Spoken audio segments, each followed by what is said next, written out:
Good afternoon and welcome. I'm going to go ahead and give just a couple of minutes for additional people to trickle in, especially since we're right after lunch.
All right, we will go ahead and get started.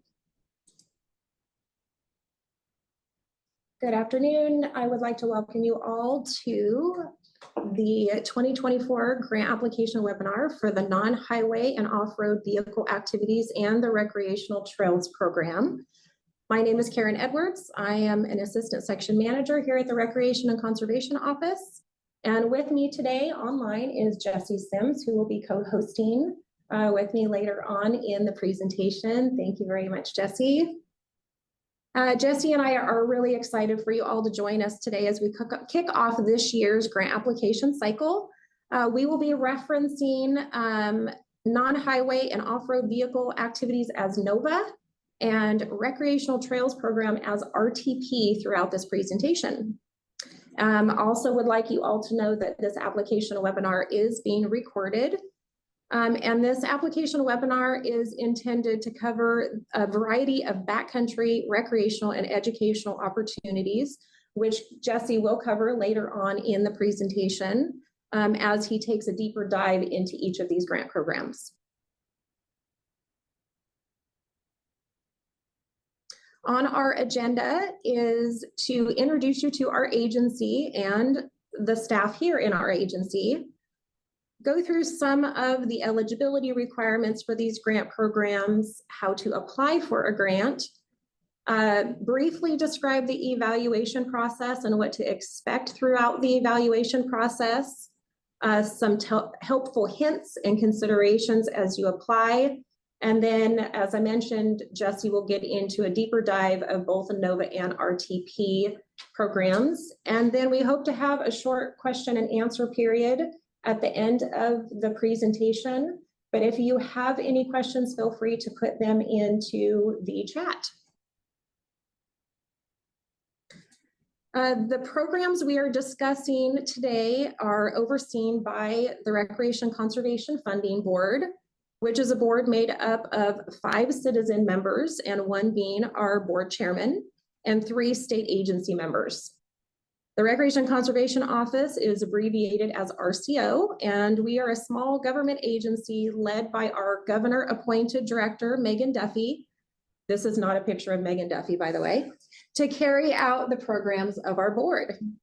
Today, we have the pleasure of having RCO's Deputy Director, Scott Robinson, with us, who would like to say a few words and provide you with some valuable recommendations.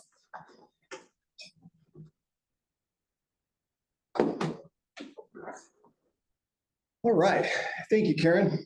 Good afternoon, everybody. As Karen said, my name is Scott Robinson. I'm RCO's Deputy Director. I have been at RCO since 2008. In fact, I started on this day in 2008.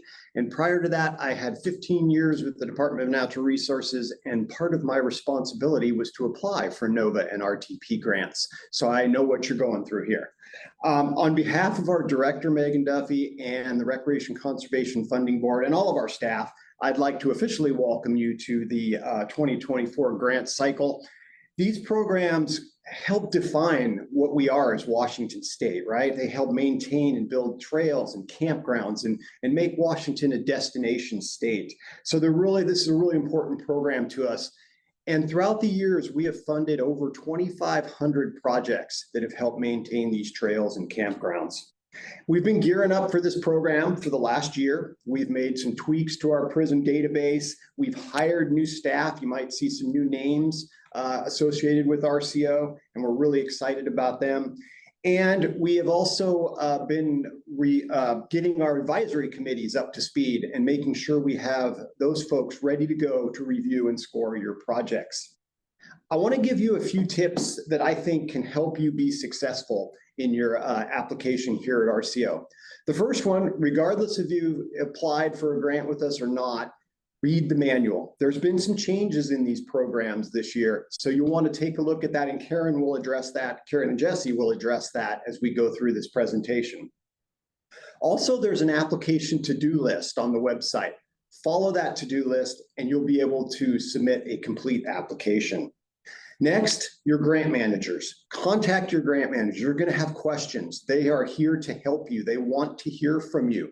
So please contact them, and they will help you submit a successful application. Finally, pay attention to emails from RCO. You're going to get some over the next couple months or so. I know you get lots of emails, but we're going to send you those messages trying to remind you of important deadlines and keep you on track. So try to have a way to make sure you filter those out and they don't go to your junk mail or some other random mailbox. Finally, if you're a returnee and you've submitted grants before for, say, reoccurring maintenance projects, make sure you update your graphics and your photos. Some of our advisory committees were on our committee last year, and they'll recognize if you use similar or the same graphics or same photos. So update those as you go through the application process. So those are my kind of 4 tips to help you be successful. And I think Karen and Jesse will be reiterating some of those as we go along. Finally, at the end of the application process, we're going to send you a survey. We hope you'll fill it out and tell us how we've done as an agency with our process. So that's what I have for you today. I wish you the best of luck, and I look forward to seeing your projects over the next several months. I'm going to kick it back to Karen. Thank you. All right. Thank you very much, Scott. All right. Let's get started here. So some other introductions I would like to make, thank you, Scott, is your RCO, NOVA, and RTP team. And as Scott had mentioned, these are our grant managers. Our grant managers are a team of professionals dedicated to this work, and they can help you throughout the entire application process. They are Jesse Sims, who is co-hosting with me today. Thank you, Jesse. Brian Carpenter and Dan Hawes. Again, they're available to assist you for applying for the funding in these programs. They will help for you to determine project and program eligibility and help provide guidance throughout the application and the evaluation process. If you have any questions about who your grant manager is, please feel free to visit our website on the Contact Us page, or feel free to get in touch with any of us here at RCO and we will be happy to guide you. To be eligible in the NOVA program for acquisition or development projects, applicants are required to have an established and approved by RCO comprehensive plan. These plans are due by September 3rd this year. They are good for 6 years. So if it's been a while since you've submitted one, it may be time for you to renew that. I think one word of advice I would have is don't underestimate the amount of time and work that these plans take. So please start early. For assistance, feel free to check out our website. Manual number 2 goes through our planning guidelines. And as always, we have staff available to help and assist, and that is our planning specialist, Nick Norton. If you're funded, or if your project is funded, that project will be put under a grant agreement, which is the signed contract between RCO and you as the applicant. The agreement has a start and an end date, and also covers costs incurred during that period. One thing to remember is that there could be pre-agreement costs eligible. Those would be the types of expenses leading up to project implementation, but not the project itself. So if you have any questions about that, you would need to contact your grant manager to make sure that you retain the eligibility for those pre-agreement costs. And also to keep in mind that those pre-agreement costs are only eligible for up to 3 years prior to the start date of your grant agreement. And now we are going to go into how to apply for a grant. I'm going to shift us gears a little bit, and I am going to jump into RCO's homepage. All of our grants are applied for in our PRISM system, which is an online database, and PRISM stands for Project Information System. And if you do not have a login, I will just go ahead and navigate you really quick on how to get one. So come up here to PRISM Login, click on the Sign Up, fill out this form, and at the very bottom, once you've completed it, hit Create My Account, and then you will receive instructions on how to log into PRISM. Those credentials is what you would put in here, and it will bring you into the PRISM platform itself. So then I will click over here because I am already in a PRISM system. This is our PRISM test system. As you can see, I've been playing around in here, creating some applications so that I can navigate you on how to apply for a grant. So in order to apply for a grant, once you log in, click on the new application in the upper left corner. This will bring you to a new application screen. And before we start filling it out, I do want to provide to you some resources that are available on this screen. One is the planning requirements that we just went over, which will also include the policy manual for our planning requirements, the types of programs that our agency offers, contacting a grant manager with contact information, and then we have a lot of instructional videos on PRISM to help guide you through this process as well. So first, you will select your sponsoring organization. This is who your application is going to be submitted by. And I am going to pick on Northwest Motorcycle Association again. Then you will click on the program by which you are applying for a grant. You will click on the category, and in this case, we're going to say it's a development project. And then here you're going to pick a unique name that describes your project.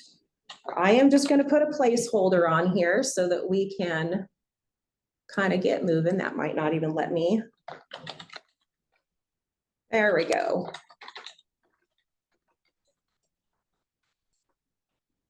And then we're going to start a new application. And this is where you will be applying for your project. On the left-hand side is your navigation bar. These are all of the pages that will need to be filled out in order to successfully complete a project. We're not going to go through each and every one. We do have some tutorial videos, but again, your grant manager is going to be your best source for learning how to figure and navigate this system. So now I will switch back to our presentation. And then we're going to start going through some of the resources available to you as you're filling out your application and going through this application process. And you'll notice a very common theme here that your outdoor grant manager is your best resource. So on our RCO homepage, which is rco.wa.gov, go over to the grants, hover over it, and the NOVA Education, Trails, and Recreational Trails Program each have their own individual site. We'll go ahead and click on NOVA Trails. They all are very consistent with each other. So you will be able to find the same information for the other programs. So this provides a lot of information about eligibility, grant limits, the grant application schedule, in addition to eligible applicants, what match is required, if any, in addition to eligible and also ineligible projects, along with the long-term commitment that comes with this grant funding. The grant manual for these programs is under the application resources, as is grant forms that will be required at the time of submitting, like the applicant authorizing resolution. And if you need to certify match and you're bringing match to the table for your project, the certification of applicant match. One other thing I will point out here that Scott Robinson had mentioned is how critical following the applicant's to-do list is. And that is part of the resources available on these websites as well. We also have some general resources about grant writing, which can also be very helpful as you are navigating through this process.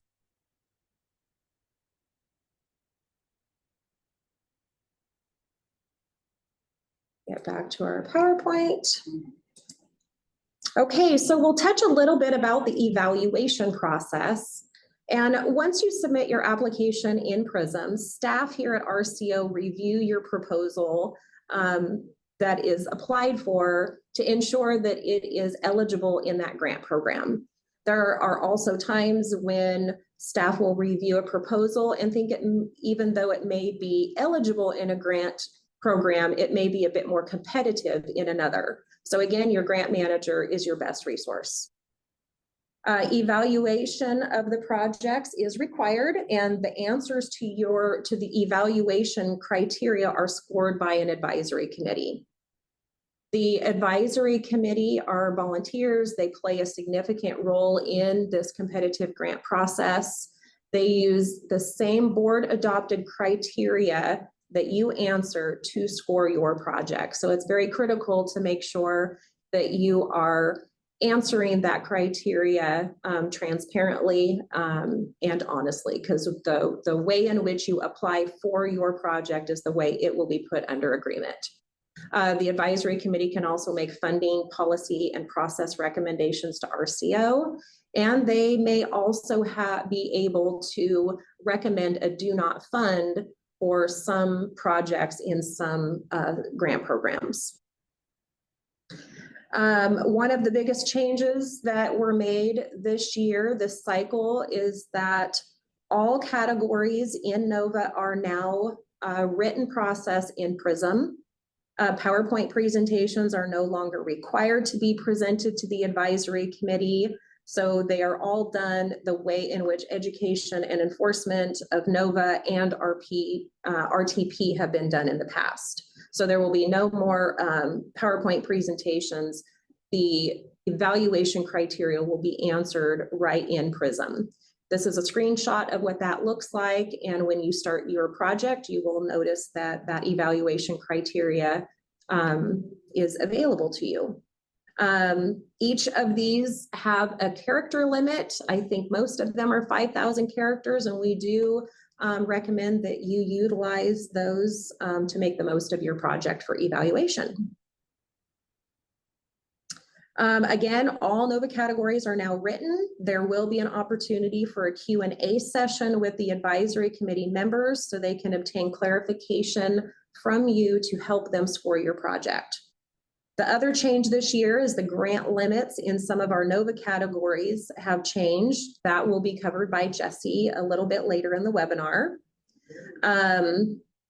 The evaluators' questions, they'll be designed to help them best understand the project and to help them to score your project accurately. The evaluation criteria for each grant program is found in that grant program's manual. This is how your project will be scored, whether it's an advisory committee scored criteria, which on this screen you'll notice is questions 1 through 9. And some of them are criteria that is scored by RCO based upon answers to questions like where the location of your project is, and also the match being brought to the table, if any.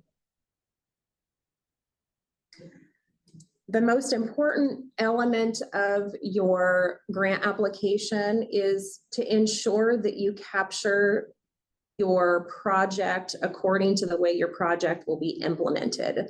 As I mentioned, the way in which you apply for your project is the way in which it will be put under agreement. We're just going to go over some of the considerations as you are making your way through this grant application process. We'll touch on each one of these very briefly. First is your cost estimates, and some of the things to consider is feasibility studies, permitting. Some projects may require mitigation, which could be pretty expensive. If it's an acquisition project, making sure that you have the value of the property that's being acquired. Keep in mind the prevailing wage and competitive procurement requirements, and also inflation. So you will be applying for these grants in late 2024, but at the earliest these grant funds will be available is in July of 2025. So inflation is certainly something to keep in mind. Although some RCO grant programs don't require match, and Jesse will get into some of those, match is the applicant's share of the project, and it can be in the form of cash, but it also can come in other variety of forms as well, like bonds, labor, donation of materials and equipment, forced labor, and also some other grants, including federal, state, and local. For match to be eligible, the match needs to be a reasonable and necessary part of the project that's being applied for and cannot come from any other project, must be part of the scope of the project in the application. And this means that if it's eligible in the grant program, then it's eligible to be used as match. If it's not eligible in the grant program, then it's not eligible to be used as match. That's kind of a good rule of thumb. Where match eligibility most often becomes an issue is donations from other projects, like other trails or volunteers for your organization in general, as opposed to volunteers for the specific project you're applying for. One important element, so the RTP program does require a match, and one important piece of information to remember is that local agencies and nonprofit organizations are required to provide a minimum of 10% of the total project cost from a non-state, non-federal source. There are ways to certify match, which is something that we do require before Board of Funding approval. Match certification is due in May of 2025, but feel free to certify that early if you would like. The resources page has a template certification of sponsor match form that you can use to certify this match. And this really helps for us to ensure that when we're funding projects, that these projects are viable and they're ready to go. One other important consideration when developing your project scope and your budget is that designing your facility to be fully accessible for everyone, regardless of their abilities or limitations, and to construct your project without barriers. Our agency has a commitment to making developed sites open and accessible to everyone. And it's much easier and more cost-effective to incorporate those early than to have to go through potential project changes where the cost of making a site fully accessible was not considered. Cultural and historic resources is another element. Almost all funded projects, development projects in particular, must be evaluated for cultural and historic resources. Some may be exempt. However, those would be the ones with no ground disturbing activities, mainly your education and enforcement projects. And this review is either led or coordinated by our agency, by RCO. It's also important to know that prior to any ground disturbing activities, you must have a notice to proceed from our agency in order to start those development activities. More information for this requirement, again, can be found from your grant manager, RCO's website, and then there's also some other governmental websites that can be referred to as well. Project implementation, as I mentioned, projects should be funded, ready to go upon implementation and implementation upon award of a grant. The earliest that would be is July of 2025. And what's the most important is to not begin any construction activities on your project before you are under a grant agreement. That does kind of risk the project and being able to put it under agreement.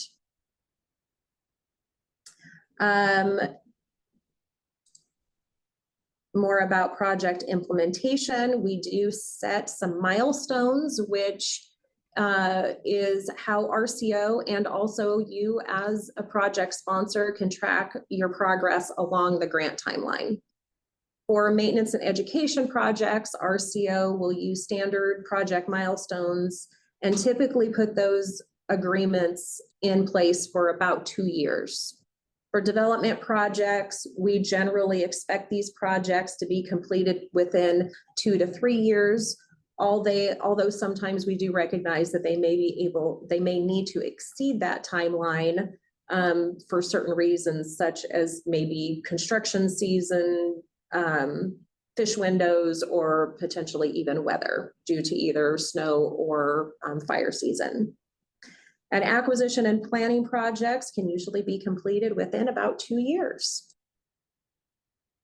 We're not going to get into the grant agreement a whole lot. I just want to mention that there is a grant agreement that if your project is funded, it will be placed under. This is a legal contract between your organization and RCO. We won't go through all of these. However, I do want to note that as part of the application checklist, the governing entity that is submitting the grant application will need to sign an authorizing resolution, which does acknowledge that you have read through the grant agreement and would sign it if grant funding were made available for your project. Very quickly about long-term obligations. There are long-term obligations that come with a lot of this grant money. Manual number 7 is a great resource in addition to the program policy manual. They are different in different cases. Probably one of the biggest compliance issues we see with some of this grant funding is the lack of maintenance or a site not being open to the public. And a few tips for success. Once you've established eligibility and determined the best grant program for your project, contact your grant manager. Your grant manager will be able to help you with whether or not that is the best grant category, or if there's another one that your project could be more competitive in. Take advantage of all the resources available on our website. And again, your grant manager, they are your best resource to getting through this process. And try to get your application done a bit early. Sometimes PRISM can get a little over at the end of a grant application cycle. Everybody may be trying to hit submit at the same time, and we do have the tendency to maybe run into a little bit of PRISM issues. So make sure that you give yourself a little bit more time to submit that grant application. And with that, I am going to go ahead and hand it over to Jesse Sims for a closer look at both the RTP and the NOVA grant programs. Okay. All right, Jesse. Yeah, I'm just making sure that I'm sharing my screen appropriately. We can see it. Okay, great. Okay. A little bit of transition there. So anyways, welcome. Today I'm going to be diving a little deeper into the RTP and the NOVA program. My name is Jesse Sims. I'm an outdoor grants manager and with the Recreation and Conservation Office. After I finish these sections of the presentation, we'll be happy to answer questions you might have. And I hope there's plenty and good questions because I'm ready to go for it.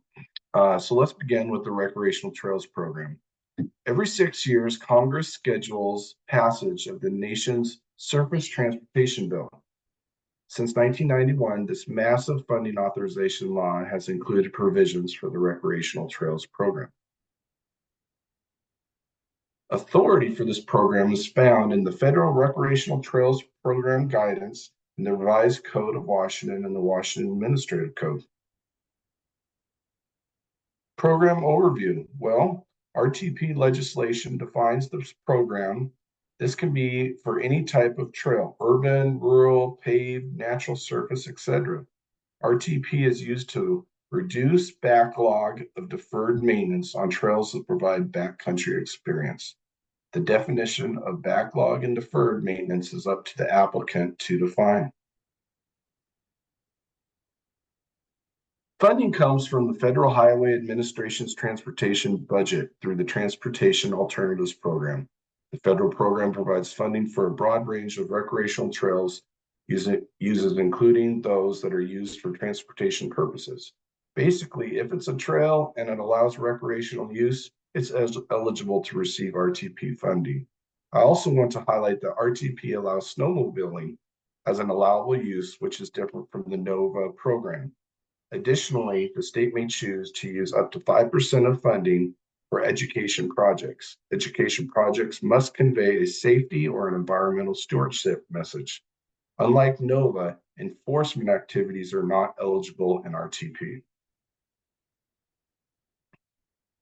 Who may receive these grants?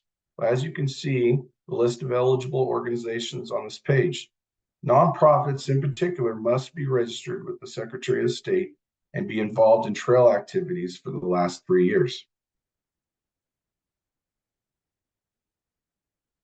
To accomplish the work of RTP, we have established 2 categories of projects, a general category and an education category.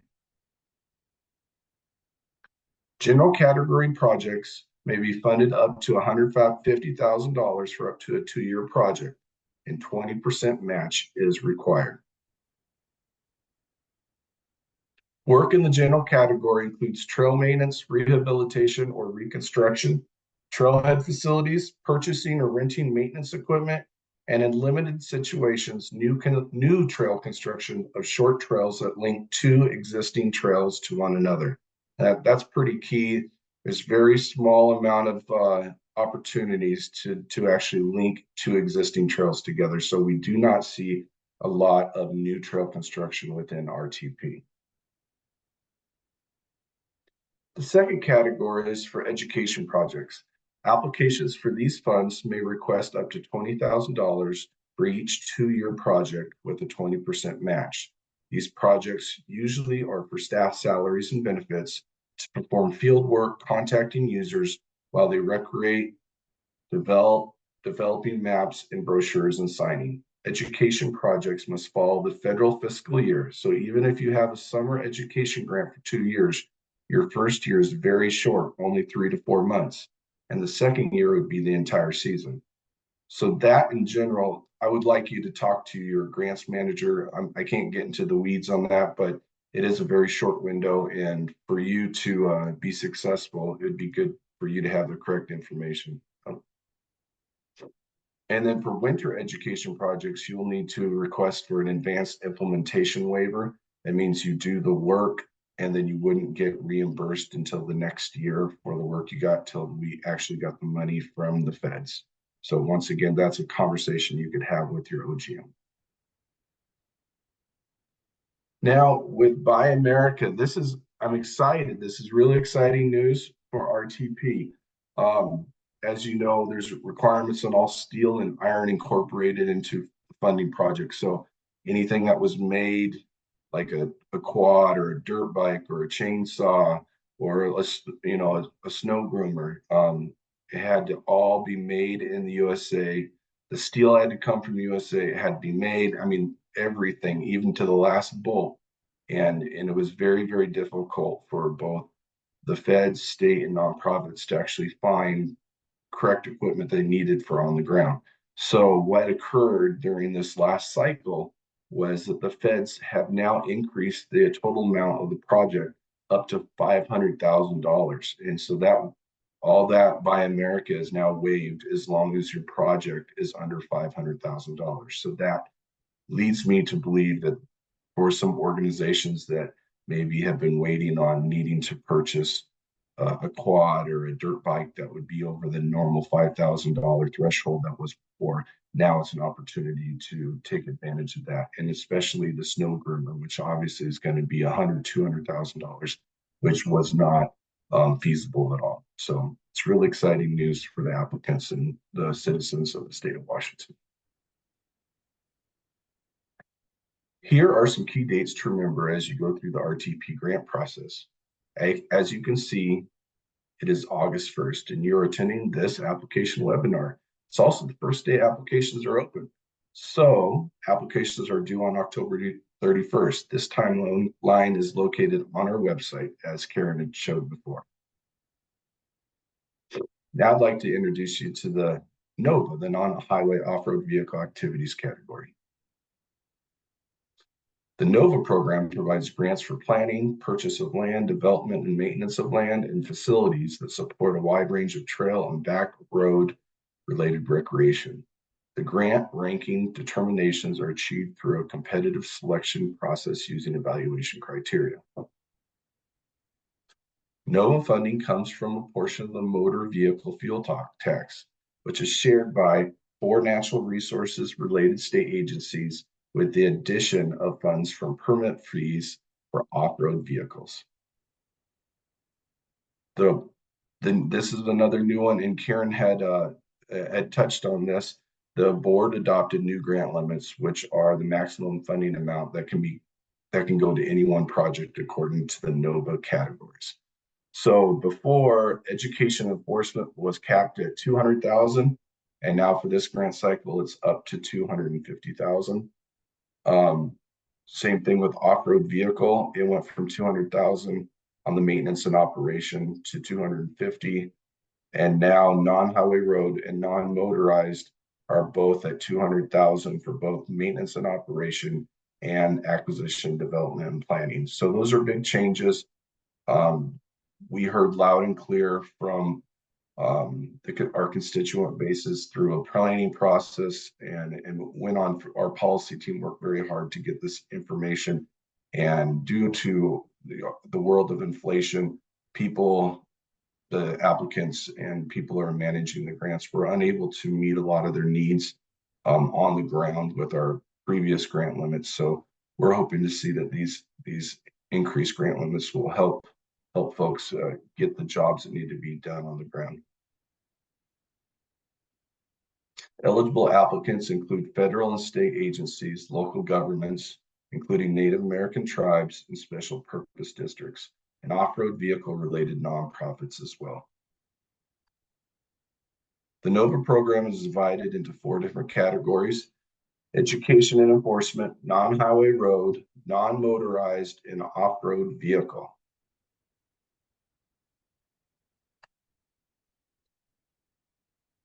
Work in education enforcement is diverse, from educating hikers in remote wilderness and climbers on high peaks to enforcing safety and conservation laws in sand dunes. While the category emphasizes an in-field user contacts, education program projects may also be conducted in schools and other community events. The non-highway road category, except for off-road vehicle facilities, NOVA grant projects must be assessed by or adjacent to a non-highway road, which is a public road that was not built or maintained with gasoline tax funding, since that is the funding source for the grants. Non-highway roads are found most often in state, national forests, and national parks. Eligible projects within this category include acquisition, development, or combination, maintenance, and planning.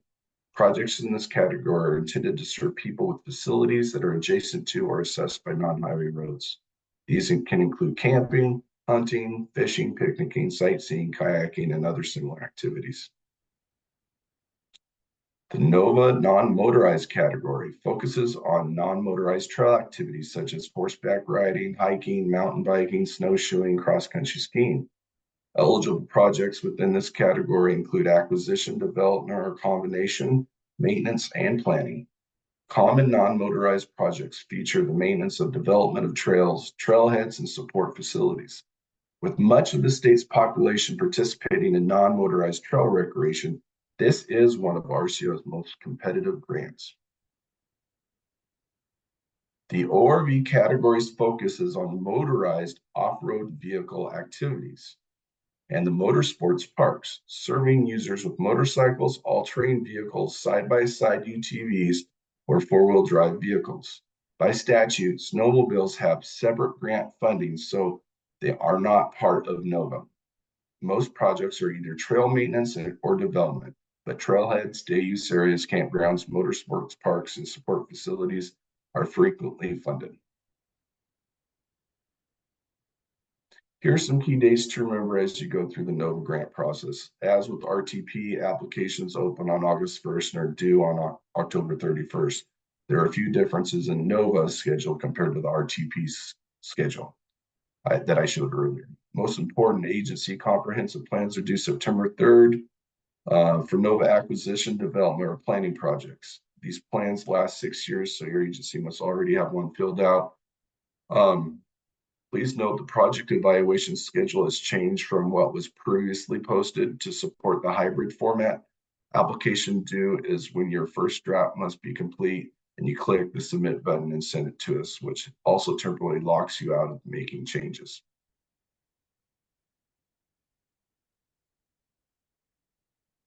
And with that, this now concludes this year's Fall Trails presentation. I want to thank you all for attending, and we are now open to take any questions you might have at this time. And as Karen had mentioned before, we can definitely use the Q&A button or raise your hand and try to answer all your questions. So thank you.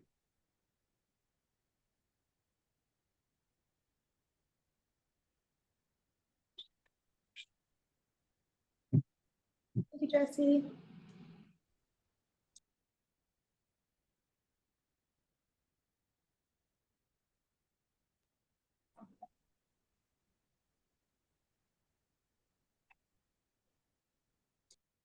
Jennifer Garcia, it looks like your hand's up. Jennifer, go ahead. You just need to unmute yourself. Sorry, accidental. But I guess so you have on your website, I believe that if it's for maintenance, and I forgot the other part, then there's not like a specific plan that needs to be submitted. Is that correct, or how would that work? Yeah, for maintenance grants, you don't need to have a plan. Gotcha. Okay, thanks. So the plan would only be required for acquisition and development projects in the NOVA grant category. Is that correct, Jesse? Correct. Okay, thank you.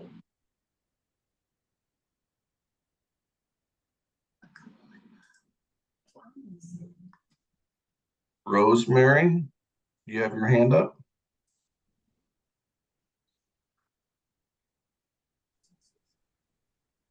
Hi, can you hear me, Jesse? I can.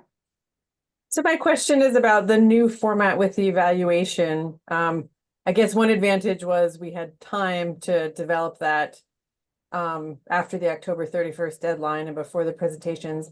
So my question is about, like, in that technical review window, before we submit the application resubmit the application at the end of the technical review, can we make any changes that we need to? Like, for example, if we, put in our evaluation, like write all the criteria, but we want to add to it or rethink it or just have more time, can we make any of those changes and no difference in terms of how our application is evaluated by that technical review completion? Or is it 100% A+ effort by that October 31st deadline? If that question makes sense, or let me know if it didn't.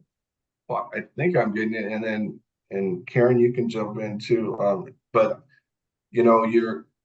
it's kind of view it as the same as when we had the technical review before, is that you're gonna hit submit, and you should give it. I've seen people give the C- work, and I don't really like it, because then I'm going to be reviewing something that really it's not. I would like to see A effort when you bring it, and then I will resubmit, once we get feedback from the evaluation committee, and then your OGM has reviewed it, and then we'll shoot it back to you with our recommendations for changes in your application, and then you could make appropriate modifications based on feedback. So even though we have gone to a written evaluation process, there will still be a technical review period by which to get feedback from evaluators, so that you can have the opportunity to modify your grant application before the final technical completion deadline. So even though the October 31st date is when applications are due, but there still will be a technical review period. So you will have an opportunity to revise your application before the final technical completion date. Thank you. You're welcome. Okay, it looks like we have a couple questions in the Q&A. Could you speak to the difference between RTP and NOVA non-motorized trails? I can speak to that. Yeah, it's a good question. The biggest difference is that in NOVA, the only nonprofits that are allowed to apply in NOVA is motorized. So basically, all other nonprofit users are ineligible in NOVA. So most of the nonprofit groups are going to be applying within RTP. And so that's the biggest difference. And this is, was it particularly non-motorized? She was asking. Could you speak to the difference between RTP and NOVA non-motorized trails? Yes. Yeah, so that's the biggest difference. And also, as you'll look at the funding levels too, the NOVA grant limits are going to be higher than RTP. So that's another one for consideration, depending on what's the scope of work you want. So.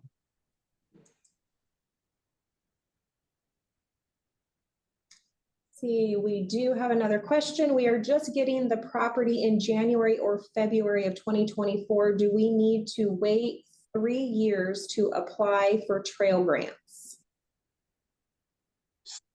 I would need more information because if this is a nonprofit organization and they've been doing trail maintenance as an organization for 3 years, then that would meet the criteria. It wouldn't have to be on that particular piece of land. It's just an organization can't be like, oh, we just thought we'd start a nonprofit last month and for a trails group, and then we want to apply for a grant. We want this nonprofit organization to have some dirt on their boots, so to say, and some credibility about knowing how to do the work that they're saying they're going to do, if that helps out. So probably if you have a particular project in mind, it would probably be good to contact your grant manager to ensure eligibility for that project. Yeah. And our NOVA and RTP grant manuals have been updated as of August. So of this month, they're brand new. If you are having any issues with accessing those, please let us know. Our applicant to-do lists, we're still working on those. They should be revised and posted to our website very soon. We got a couple questions about grant manuals and when those revised ones will be available. They should be available on our website now.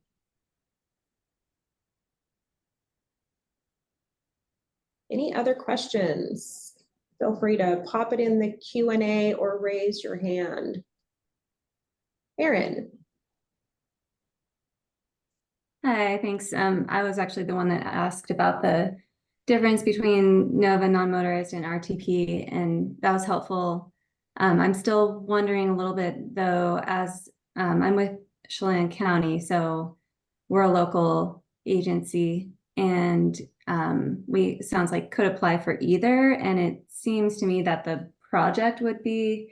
proposed project would fit with either. Would there be any in it? But it also sounds like both of those are probably pretty competitive. You mentioned the NOVA non-motorized is one of the most competitive programs, but then RTP, if nonprofit organizations are only eligible for that, it's probably pretty competitive too. So basically, I'm just wondering if we should be leaning more towards one or the other, or if it's possible to apply for both with the same project. I think that's best for you and I'm going to be your grants manager, Erin. So I think we could talk offline about that. My gut feeling is that I think more on the lines of RTP, I think might be a better suit for you guys, but we can talk about that more. Okay, thank you. I will reach out. Please do. Please do.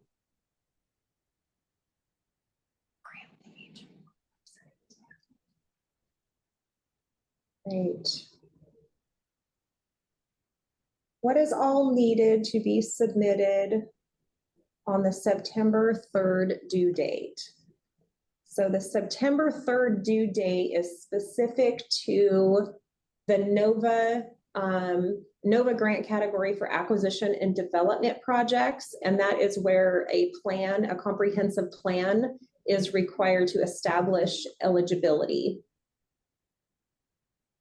If you already have an established plan, then you do not need to worry about that September 3rd date. But if more than 6 years has gone by, or if you don't have an established plan, then you will want to take a look at the planning eligibility page on our website, and also the planning policy manual. And then you can also contact our planning section, and that is Nick Norton. And I'd like to dovetail on that. Since NOVA's not allowed for nonprofits except for the motorized, I mean, the majority of players who are applying for NOVA is going to be more in the lines of the U.S. Forest Service, the Department of Natural Resources, Fish and Wildlife, and a small amount of counties. So from the Forest Service and the DNR and Fish and Wildlife, they already have large land management plans that have already been adopted by RCO. So like forest by forest, like the Wenatchee Okanagan National Forest or the Gifford Pinchot. So those are a little bit more simple. So, but it's always good, you know, because I've had it where the Wenatchee Okanagan, it was coming up and they're like, oh, crud, we got to update our plan or else nobody in our entire forest will be eligible. So it is something to keep an eye on.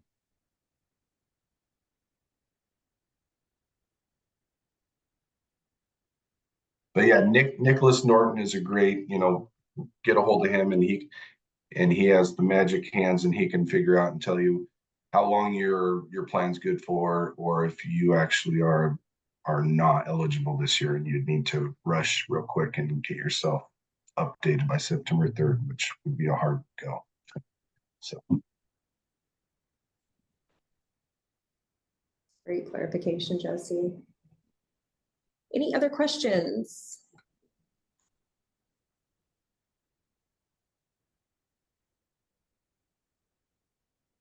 We have a few more minutes if there's any additional questions.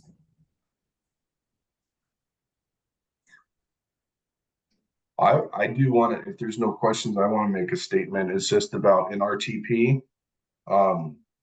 Some changes are coming with cultural resources. You know, if you're a nonprofit and you're going to be wanting to do, and I don't know how many nonprofits are on here, if we have Evergreen or Backcountry Horsemen or whoever that, you know, have worked with state parks or Fish and Wildlife or DNR. It's really important to reach out to these state agencies early and establish where you're going to be doing your trail maintenance and get total buy-off from a cultural resource standpoint, because there was some hiccups this last go around. So that's going to save you a bunch of headache and them all at the same time. So, and this is particularly for RTP. So. Good heads up, Jesse. Okay, we have a few more minutes if there's any other questions.